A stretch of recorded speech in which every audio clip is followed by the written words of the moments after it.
mga sa... Ah! Ah!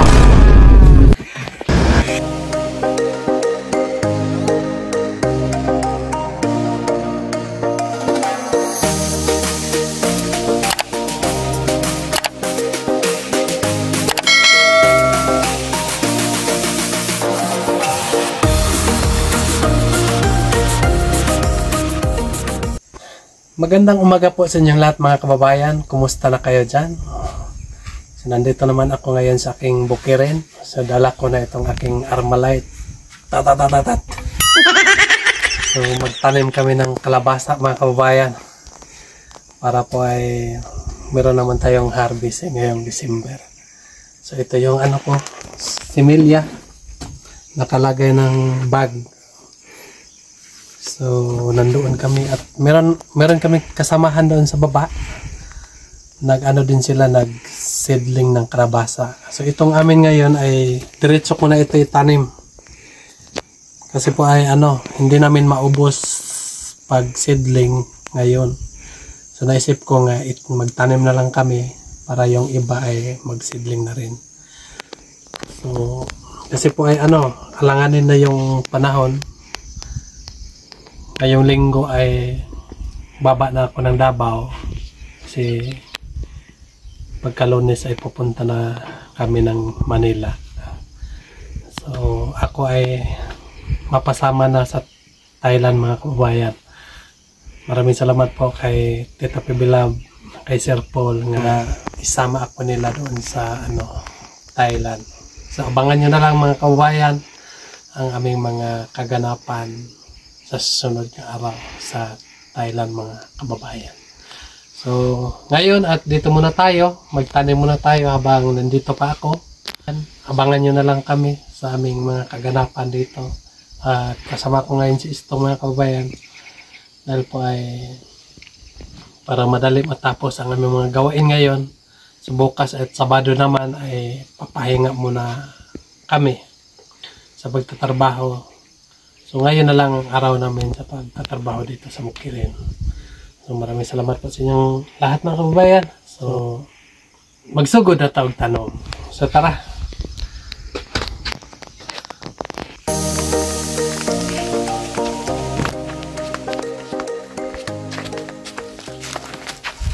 Dito ko lang ito itanim mga kababayan dito sa ating malapit sa bahay. Papunta doon yung tataniman ko ng kalabasa at yung bagong yarbisan ng mais ay tataniman ko rin ng kalabasa. So para kalabasa muna tayo kasi yung kalabasa ay lang, simple lang, no? Hindi masyadong higado, hindi masyadong gastusin kasi magtanim tayo ngayon. Pagkatapos maglagay lang tayo ng abono. Pagkatapos ay pag-harvest, diretso na ito, no? Dili na mag bilad-bilad, diretso na binta. Dito lang ang mais nga grabe, dami tayong pag-harvest, tapos lubuon pa ang mais, pagkatapos ibulad pa. So daghan kayo ng trabaho. So, lipat muna tayo dito sa kalabasa.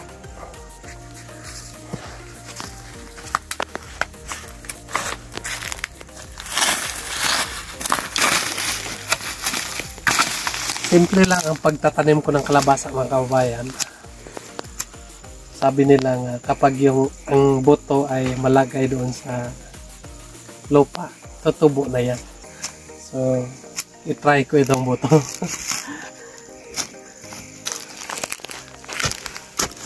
Ganun lang. Palambuton na natin. Medyo lambot lang yung lupa mga kababayan. Pagkatapos itong buto natin ay may feed na. May gamot na mga kababayan. So, lagay tayo ng dalawa dito. Yun.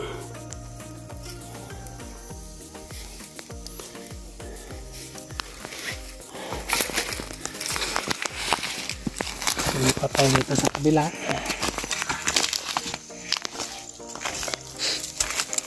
Ganun pa rin ang gagawin natin.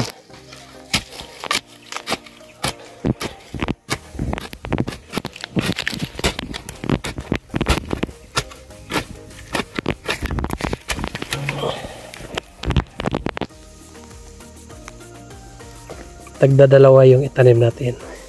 Kung sakali hindi imalasin ng isa, may isa. Di ba?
Ngayon, boy, kayo.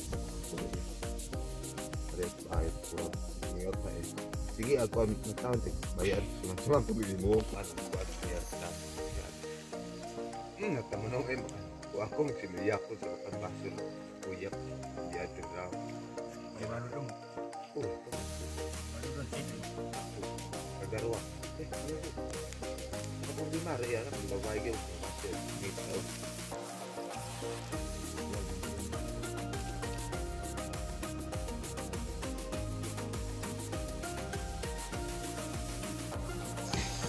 Yun mga kababayan, maraming salamat po sa inyong lahat nga walang sawang nagasubaybay sa amin.